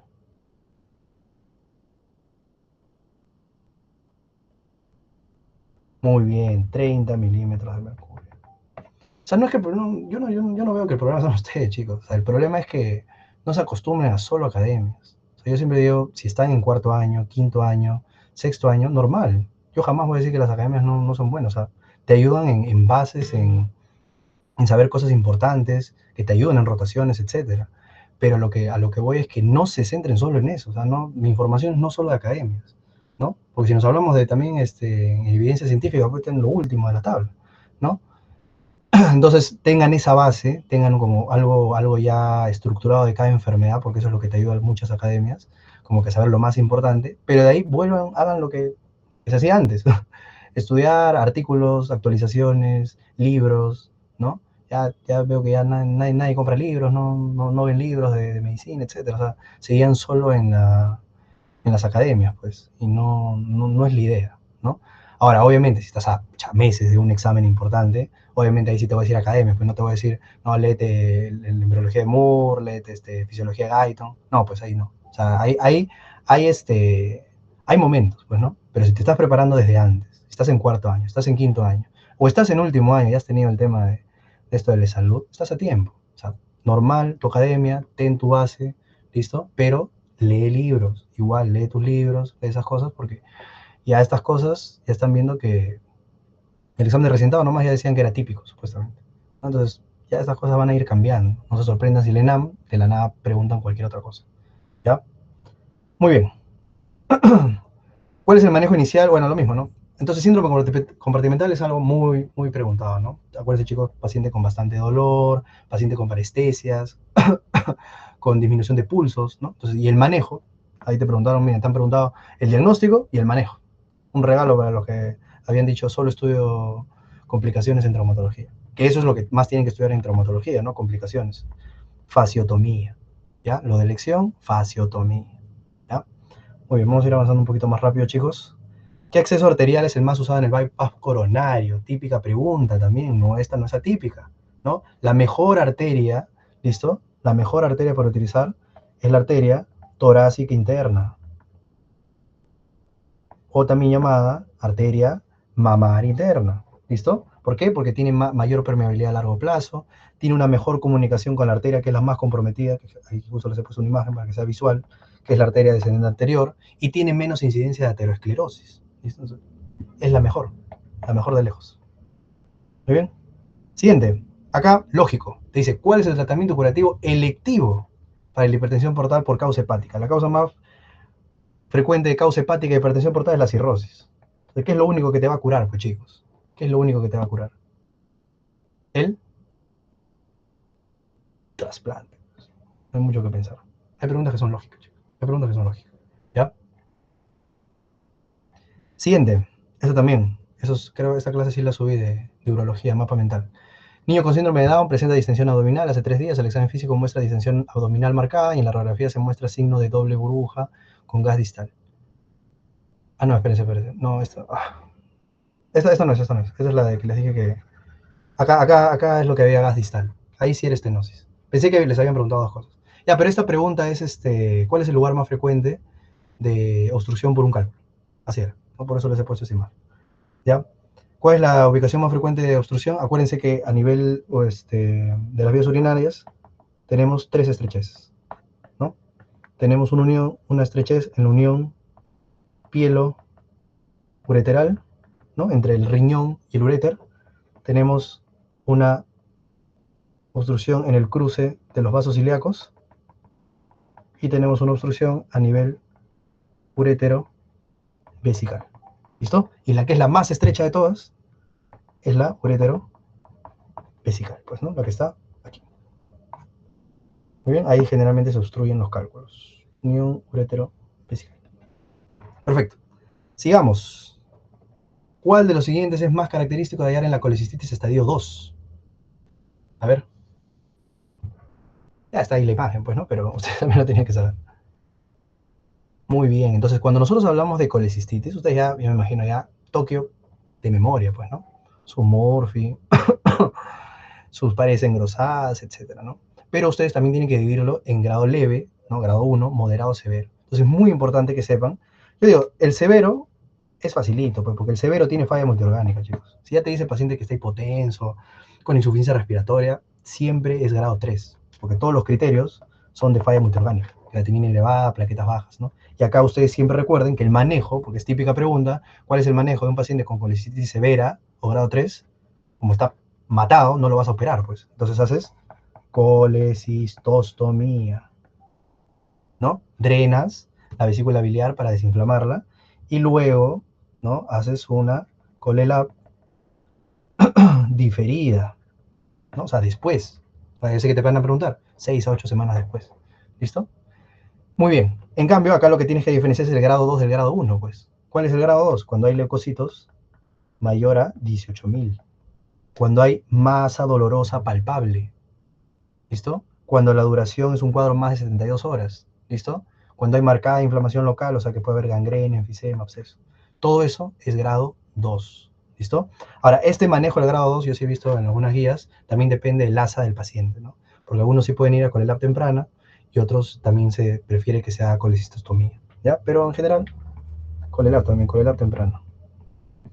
O sea, en menos de 72 horas, ¿ya? La colelab urgente, que es en las primeras 24 horas, son en los casos de colecistitis alitiásica, ¿no? Que son pacientes con un accidente, un traumatismo, ¿no? Que están en shock, qué sé yo, y por la disminución del flujo de la vesícula generan colecistitis alitiásica, también típica pregunta. ¿Ya? Ahí se hace, o la colecistitis enfisematosa, que son los pacientes diabéticos, ¿ya? Ahí a ellos se les hace COLELAP de urgencia, que es en las primeras 24 horas. ¿Listo? A los demás, COLELAP temprana, que es las primeras 72 horas, porque esas definiciones también son importantes, ¿ah? COLELAP temprana, COLELAP de urgencia, ¿listo? Y en los graves, colecistostomía con COLELAP diferida. Entonces acá el único que era grado 2 era masa en cuadrante superior derecho. Pues no, porque los demás son criterios de colecistitis, no fiebre, ¿no? Difusión hepática es grave, paredes vesiculares engrosadas, es hallazgo ecográfico. Acá. Muy bien. Siguiente. Ya, esa puede ser, esta sí también la puedo dar, es otra de las preguntas que la puedo dar como atípica, ¿no? Porque no es lo que generalmente, a mí tampoco me enseñaba esto, cuando me enseñaban cálculos, pues, ¿no? Pero que te puede confundir, ¿sabes? Es una pregunta que sí es fallable, ¿no? Dice, sobre los cálculos vesiculares marca la que no corresponda. A ver, ¿cuál marcarían ahí, chicos? Y dígame también si la E, por ejemplo, yo me acuerdo que esa la agregué, porque no, solo me mandaron hasta la D. Ya agregué cualquier pregunta, bueno, porque igual no, la incorrecta es otra. ¿Cuál sería ahí?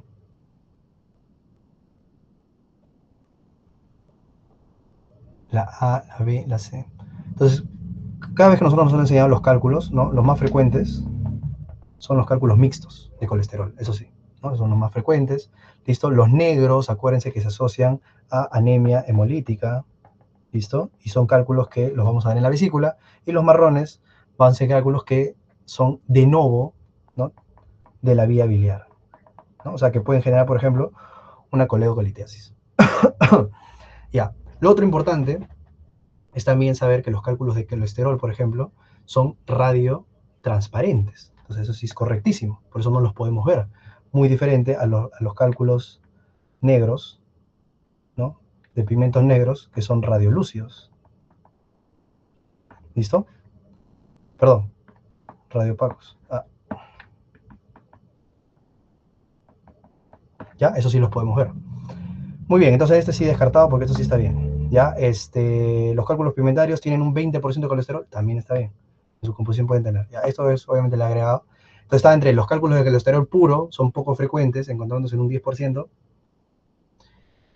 Miren, la verdad ahí depende, o sea, eso sí yo lo voy a dejar, depende del que ha hecho la pregunta, el cirujano que agarró y dijo, ¿no? ¿Por qué? Porque los cálculos de colesterol, o sea, si hablamos de cálculos de colesterol, generalmente los cálculos de colesterol son grandes y son pequeños. O sea, cuando tú tienes tus cálculos, no es que tengas pues 1000 piedras ahí en el estómago, ¿no? Entonces, por eso podría ser. Pero si hablamos de porcentajes, 10% también es muy bajo. Porque cuando hablamos de antiguamente también te decían que los cálculos más frecuentes eran los de colesterol puro, ¿no? Bueno, estaban ahí, pues, ¿no? Pero no estamos hablando de un porcentaje menor de 10%, ¿no? Entonces, esto depende mucho de la bibliografía de quien haya preguntado, del cirujano que haya preguntado, y no sé cuál es su respuesta, pues, ¿no? Entonces, eso sí lo voy a dejar entre esas dos, porque las otras sí están correctas, pero esas sí las dejo acá entre esas, ¿listo? Porque el porcentaje, por ejemplo, de colesterol, si ustedes ven, pues, no sé, de ahí había leído ¿dónde lo había leído? No me acuerdo ese libro. Había visto que estaba entre 20 y 25%. No, entre 15 y 20%. Entonces ahí, pues, obviamente no va, con esa información no sería esa, pues, ¿no? Pero también he visto que los cálculos de colesterol generalmente son de gran tamaño y únicos. O bueno, no únicos, pero pocos. Entonces, entre esas dos nomás está. ¿Ya? Esta sí la catalogo como una agarrada, pues, ¿no? Hasta ahí hay dos agarradas nomás que hemos visto, ¿no? Y esta sí la veo como súper agarrada. Esto sí, ni yo lo enseño en bioquímica. ¿Listo? Porque yo estoy enseñando bioquímica ahorita, pero no les enseño pues, enfermedad de von Birke. O sea, lo menciono como deficiencia de glucosa 6-fosfato deshidrogenasa. Pero enfermedad de von Birke, síndrome de Cory, enfermedad de Pompe, ya es bien maleado que te pregunten esto. Ya, esta sí es súper atípica. Esta sí es súper atípica. Ya, te dice paciente con astenia, frialdad distal, hipoglicemia, hipercolesterolemia, casi hipercolesterolemia, casi hipertrigliceridemia, creo. Algo así me lo pasaron. Ya, esta sí se las doy. Porque estas son enfermedades, acuérdense, de glucogénesis. No, para que sepan un poquito, ¿no? La tipo 1 es esta enfermedad que es la enfermedad de von Kierke, ¿ya? Que está asociado a la deficiencia de glucosa 6-fosfato deshidrogenasa. Entonces, ¿qué es lo que tienen estos pacientes? Estos pacientes tienen hipoglicemia severa, ¿ya? Tienen hipoglicemia severa. porque como tienen esa deficiencia de la glucosa 6-fosfato, la vía se va hacia el otro lado, y por lo tanto tienen dislipidemias severas también. Tienen altos niveles de triglicéridos y altos niveles de colesterol, ¿listo? Y aparte, obviamente por la hipoglucemia severa, esos pacientes pueden tener frialdad y lactato elevado, ¿listo? En cambio, la glucogénesis tipo 2 es la enfermedad de Cori, que se parece mucho, ¿ya? Porque también tiene hipoglicemia, pero vamos a ponerle leve moderado. Entonces, como tiene leve moderado, su dislipidemia también es leve moderada. Generalmente a veces no tienen dislipidemias, ¿ya? Y lo que sí tienen, característico, es que tienen afectación muscular, ¿ya? Afectación muscular. Y el tipo 3 es la otra enfermedad que está ahí, que es la enfermedad de Pompe, ¿ya? Pero la enfermedad de Pompe no tiene que ver por una deficiencia de glucosa por mecanismos de enzimas, sino porque hay una acumulación del glucógeno. Ustedes saben que el glucógeno es el depósito de la glucosa. Entonces, ¿dónde se deposita el glucógeno? En el corazón, por eso te puede generar cardiopatía hipertrófica, y a nivel del músculo te genera hipotonía. ¿Ya? Entonces, esta pregunta sí, súper maleada. Maleada, maleadísima. ¿Ya? Pompe, Cori, Von Kierke, la verdad son enfermedades muy poco comunes. Obviamente se entiende que no quieran que se saque 20. Entonces así estaba por ahí, mea maleada. ¿Ya? Pero es enfermedad de Von Kierke. Muy bien. Continuemos. Ya, esta sí, pues, chicos. Ya, acá entramos a pediatría. Por favor, les pido a los que están en TikTok que le sigan dando tap, que me apoyen, porque no soy mucho de estar haciendo esto en TikTok. Los que están en Meet, si pueden entrar un ratito a TikTok y reventar ahí la pantalla, ¿ya? Vamos a dar un pequeño break, porque también estos días yo no estoy enseñando mucho porque estaba enfermo y estoy ponencia tras ponencia y la verdad es que ya mi garganta ya me está pasando factura. Sí, miren, pediatría y ginecobstetricia, ahí sí no se pueden quejar de nada, chicos, ¿no? Las preguntas han estado súper sencillas.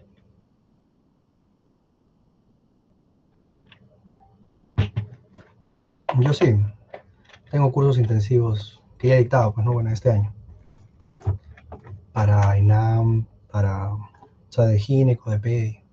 Pero este verano, bueno, aprovecho en decirles nuevamente, este verano estoy preparando un super curso de ciencias básicas. Va a ser un veranito.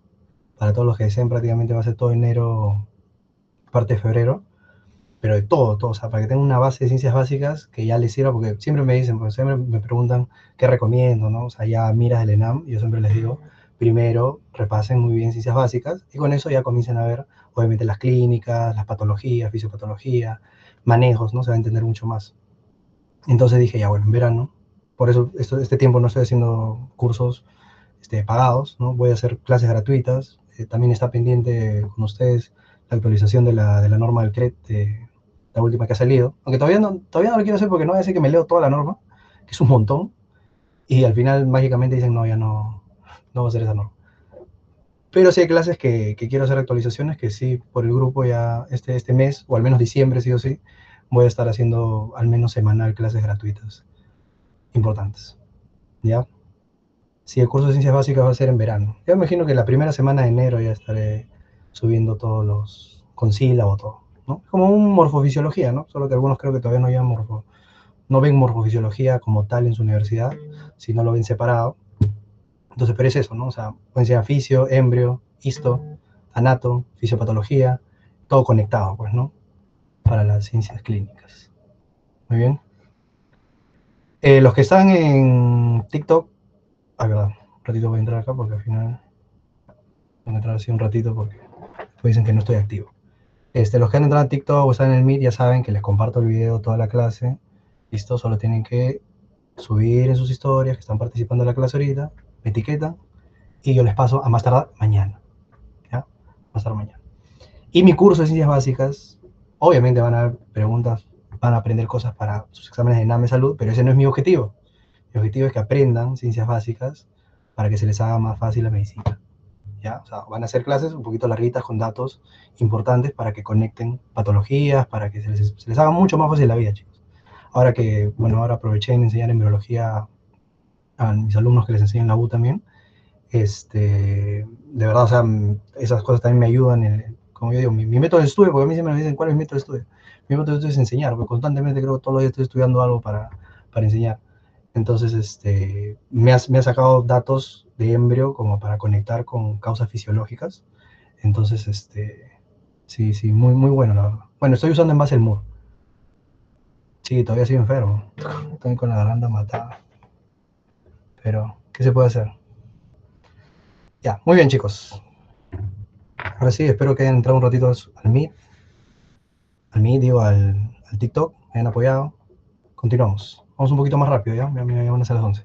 Paciente varón de 3 años, presenta deposiciones 3 días seguidos con 8 vómitos diarios, presenta ojos muy hundidos, estupor, signo del pliegue, soporoso, llenado capilar, más de 5 segundos. Ya pues, acá ustedes ya saben los planes, deben clasificar a un niño si es plan A, plan B o plan C, ¿no? Plan A, su casita, le da su hidratación, ¿no? Plan B, hidratación oral también, pero a 30 cc por kilo, ¿listo? Y plan C, ahí va, ¿no? Plan C lo hidratamos endovenoso, 100 cc por kilo, dependiendo si es menor de un año, menor de 2 años, dependiendo del tiempo, ¿no? Ya saben que si es menor de un año, ¿no? Con cuidado nomás, ¿no? Lo hacen en 6 horas. Si es mayor de un año, en 3 horas, típico. Pero cuando el paciente te diga que tiene llenado capilar mayor de 2 segundos, ¿listo? O te dice, pues, signo de pliegue positivo, ¿yo qué voy a pensar? En shock, ¿listo? Porque dentro de los planes no te catalogan como que te separan el plan C, pues, ¿no? Pero paciente, acá te dice, ¿no?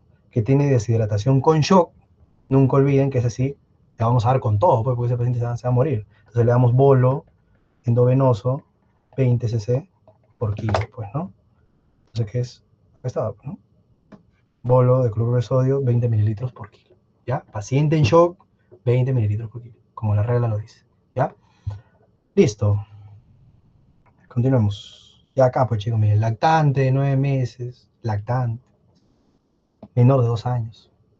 Cursa con rinorrea, congestión nasal, fiebre. A la ocultación se oyen sibilantes, ¿no? Paciente que tenía un resfriado y luego sibilantes. Y es lactante. ¿Qué más quieren, pues?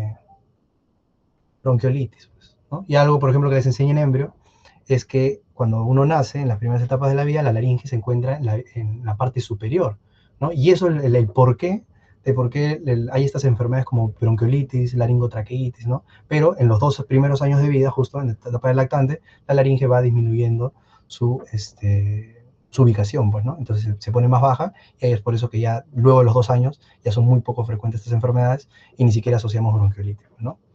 Muy bien, recuerden, ¿no? Virus en sistema respiratorio, no lo vayan a preguntar. A ver acá, lo que yo siempre enseño en mis cursos de serums, ¿no? Bueno, en mis cursos de serums del manejo. Niño que al pisar tiene una herida profunda que le dificulta al pisar, llegando a evitar pisar. Bueno, creo que acá redundaron mucho. Bueno, no se conoce la etiología, pero una infección de la piel, chicos, una infección de la piel, cuando ustedes estén en sus serums, no saben qué es, siempre tienen que pensar en infección por Staphylococcus aureus, ¿no? Lo primero que tienen que cubrir en infecciones de la piel, siempre, ¿ya? Ahí les he puesto una imagen en la universidad que le saqué, del racimo de uvas, no voy a decir que te ponen bacteria en racimo de uvas, es el Staphylococcus aureus, ¿listo? ¿Cuál es el tratamiento de elección para estafilococo metilsensible? Oxacilina, ¿ya? Si fuera metil resistente, ¿no? Que te dice que es un intrahospitalario, que puede ser causa de neumonía intrahospitalaria, ahí es vancomicina. ¿Listo? Pero en la comunidad estafilococo metilsensible, oxacilina, cloxacilina, dicloxacilina. ¿Ya? Lo mismo, lo mismo. Siguiente. Neonato de 38 semanas, el primer minuto se evidencia con respiración irregular y frecuencia 80. Ya, esta es una pregunta que obviamente cambia por completo, porque obviamente es lo que han recordado los chicos y han pasado la pregunta, pero cambia por completo también si ha sido diferente. Ojo, la vamos a resolver por lo que dice. ¿No? Pero si era eso nada más, que te dice al primer minuto respiración irregular, frecuencia cardíaca 80, o sea, una frecuencia cardíaca menos de 100, siempre ustedes tienen que suponer que ya se han hecho las maniobras iniciales. No, clindamicina no. La clindamicina es para anaerobios, ¿ya? La clindamicina es para anaerobios. Y yo si tengo una infección de la piel, lo primero que siempre voy a tener que cubrir es estafilococo, ¿ya? Por eso siempre eso va primero. Por eso le digo, la mordedura de perros, ahí sí, pues, como es infección de piel y es anaerobios, ahí sí, ahí damos amoxicilina clavulánico. Cefalexina cubre estafilococos, pero no es el de elección, pues. La cefalexina es para gram positivos, estreptococos puede ser, pero gram positivos en general. Cuando nosotros damos un antibiótico, siempre tratamos de dar el mejor espectro a lo más específico para no generar resistencia. ¿Ya? Bueno, chicos, eso también tienen que dominar bien antibiótico terapia. Ya, a ver, ahí, ¿cuál sería, chicos? Según el esto, como les digo, ustedes siempre tienen que pensar, decía tratamiento endovenoso. Ya, bueno, si decía tratamiento endovenoso, ahí sí cambia, porque la oxacilina no la damos endovenosa, ¿ya? Si fuera ese caso, ya, si fuera ese caso, ahí sí marcaría perdón, clindamicina, porque no me iría directamente a la banco, porque la banco es la banco obviamente es para estafilococo pestil resistente, que es endovenoso, pero no me iría, pues, o sea, no voy a estar pensando en un estafilococo pestil resistente. Ya, si es endovenoso, ya, entonces, ojo, si decía endovenoso, ahí sí, clindamicina, ¿ya? Muy bien. Si no decía, depende de qué decía, pues, ¿ya? Pero ya me entienden, ¿ya? No hay que redundar las cosas, chicos, ya dieron el examen, ya tienen su nota. La cosa es aprender, saber el concepto claro, cuando damos OXA, cuando damos clinda, cuando damos banco, ¿ya? Ya la clase ya, su nota ya está, no va a cambiar en nada. Es la realidad. Listo. También tengo mi curso de farmacología, ahí enseño antibiótico-terapia. Bueno, entonces acá recuerden que lo primero que tenemos que hacer es las maniobras iniciales, pues, ¿no? Entonces, frecuencia cardíaca, ya menor de 100 o apnea o Glaspling, ¿no? Lo primero que hacemos es, si hay una de esas, ventilar, ¿no? Yo me acuerdo que cuando banqueaba con mis amigos de NAM, siempre decía, todo, ventilación a presión positiva, ventilación a presión positiva. Pero ojo que, no sé si cuando hicimos el examen del ENAM, creo, el último, no decía esto, ¿eh? Decía justo con dificultad respiratoria, ¿listo? Y la alternativa era CPAP. Entonces tengan cuidado con eso, ¿no? Si te decía jadeo, ¿ya? Jadeo con dificultad respiratoria, pero frecuencia normal y todo eso, ahí sí CPAP, ¿ya? Pero en los demás casos, siempre que vean que hay una frecuencia menor de 100, es la primera vez que dicen que tiene frecuencia menor de 100, ventilación a presión positiva, ¿ya? Igual, si te dicen, ojo, porque eso también muchos se equivocan, si te dicen, por ejemplo, lo mismo acá, ¿no? Y me hubieran puesto frecuencia cardíaca 55, no marcan masajes, no marcan compresiones, apnea-boqueo, apnea-boqueo, ahí sí, CPAP. Si me dicen 55, por ejemplo, ¿no? ¿Qué pasa? Muchos ya confunden y piensan que porque tiene menor de 60 es ya de frente masaje, ¿no? Y no es así, ¿listo? Porque primero, o sea, cuando acá te dicen frecuencia menor de 100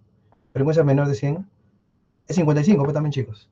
¿Ya? Entonces, la única manera de que sean masajes o compresiones es que te digan que ya han hecho ventilación a presión positiva. Ya se le ha ventilado. Y aún así la frecuencia está en 55, 50, ahí es masajes. Así que tengan mucho cuidado también con esas cosas porque esta es una pregunta que no se puede equivocar. Es una pregunta típica. O sea, RCP no tal es pregunta típica. ¿Ya? Ventilación a presión positiva. Muy bien, siguiente. Ya, estas preguntas, esta pregunta le he puesto junto, ¿por qué? Uno, me parece, me parece que están mal las alternativas, o sea, totalmente mal, porque esto ya lo he enseñado miles de veces, y les he dicho, ha entrado al Residentado, ha entrado al ENAM, ha entrado al ENCAPS, ¿ya? Entonces, esto es de mi diapositiva que yo hice el resumen de la norma técnica de VIH, sífilis y hepatitis B. Entonces, las alternativas están mal, ya no sé si las alternativas eran esas, las he puesto tal cual me las han pasado, pero, como digo, lo que importa es saber, ¿listo? Entonces, del tratamiento del recién nacido con sífilis, ¿listo? Tenemos dos escenarios, ¿ya? El recién nacido con una madre con sífilis no tratada o inadecuadamente tratada, o el escenario de una madre con sífilis tratada en forma adecuada y completa, ¿ya? Muy bien. Entonces, sencillo, miren, el recién nacido que tiene alteraciones clínicas, ¿no? Sea su, a ver, esa es típica pregunta que les dije, ¿no? ¿Cómo se presenta un recién nacido, con sífilis, en los primeros días de vida? ¿Cuál es la característica, cuál es la característica del paciente con sífilis neonatal? Ya descamación de piel puede ser una, pero algo muy en específico. Algo muy específico, chicos, que les enseñé. Muy bien. La rinitis cero hemorrágica. Que un niño esté sacando sangre por su nariz, neonato, piensen en sífilis. ¿Listo? La triada de Hutchinson, ¿no? Lo que es los dientes de Hutchinson, la nariz sencilla de montar, ¿listo? La queratitis intersticial, todo eso es después de los 2 años de vida. Esa es la tardía, no se van a equivocar. Muy bien, pero bueno, también tenemos la tibia en sable, etcétera, ¿no? Ahí les voy a compartir si encuentro el PDF resumido. Entonces, si tiene algunas alteraciones clínicas o hematológicas, ¿ya? Quedamos penicilina sódica, ¿no? Penicilina G sódica, 50 unidades por kilo en el niño, ojo, no es como en el adulto, no es 2.4 millones, porque estamos hablando por kilo, así más o menos estamos hablando de un neonato que aproximadamente todos pesan 3.5, 4 kilos, más o menos llega a esos 2.4 millones, ¿no? Pero acuérdense que es 50.000 unidades por kilo, cada 12 horas en los primeros 7 días. Y luego cada 8 horas, ¿listo? Hasta completar 10 días de tratamiento. Pregunta que vino en el ENAM pasado, en el último ENAM, ¿listo? Si es que tiene neurosífilis, que eso lo descartamos con VDRL, ¿no? El tratamiento se amplía por 14 días, ¿listo? De lo que era 10 días se amplía por 14, y lo mejor acá es la penicilina acuosa, ojo, la penicilina acuosa, ¿ya? Ahí no te lo especifica, pero lo mejor es la acuosa. El PDF yo los paso por mis grupos de WhatsApp. De cualquier clase, hay uno, los que no están, los que están en TikTok, yo todos mis PDF los mando por... Tenemos grupos de WhatsApp, eso también les digo, chicos. Si ya están en uno, sálganse de otro. O sea, no tienen que estar en dos, en tres, cualquiera mando la misma información. Ya, ahí mando el PDF y el Meet para que entren a las clases. ¿Ya? El link del grupo está en la descripción de mi perfil en Instagram, ahí entran, y está el link de WhatsApp, y está también mi canal de YouTube de todas las clases que he subido gratuitas, hecho. ¿Ya? Muy bien, entonces penicilina G acuosa, cuando es neurosífilis, es lo de elección. Ahora, el recién nacido que no presenta ninguna alteración clínica, ninguna alteración laboratorial, ¿no? Por más que la mamá, ¿listo?, no haya tenido un buen tratamiento, simplemente se da benzatínica, penicilina, dosis única, ¿ya? Dosis única. Y es lo mismo, pues, porque la paciente que sí ha sido tratada adecuadamente, te dice, si el resultado del recién nacido es 2 veces por encima, eso también me parece importante, no es que simplemente sea reactivo, tiene que estar 2 veces por encima del título materno, ¿ya? Ahí, ¿qué vamos a hacer? Nos vamos a ir a este escenario, pues, ¿no? Si es que tenía clínica, si es que tenía laboratorial, ¿no? Y le damos el tratamiento, posiblemente, o sea, al final, va a ir a este tratamiento, ¿no? O sea, a penicilina G benzatínica, 50.000 unidades, ¿no? Cada 12 horas, y luego cada 8 horas por 10 días, ¿ya? En cambio, si el paciente es reactivo, pero con títulos menores, ¿no? Nada que ver, igual, la dosis preventiva siempre van a tratarse con penicilina G benzatínica, una dosis única, 50. Entonces, como yo digo, en resumen, el paciente que tiene clínica o laboratorio positivo, le damos penicilina G benzatínica, ¿listo? Perdón, penicilina G sódica por 10 días, ¿listo? El paciente que no tiene clínica o no tiene laboratorio, o sea, es asintomático totalmente, sea de madre o no madre tratada, le damos profiláctico, penicilina G benzatínica. Ojo, porque estas cosas te confunden. Como tratamiento, por 10 días, sódica. Como preventivo, benzatínica. ¿Ya? Entonces acá, por eso yo le digo, ¿no? Te dice, ¿cuál es el tratamiento de sífilis congénita? ¿Cuál marcarían ustedes ahí? Porque esas son las alternativas que me han pasado. ¿Cuál marcarían ustedes ahí?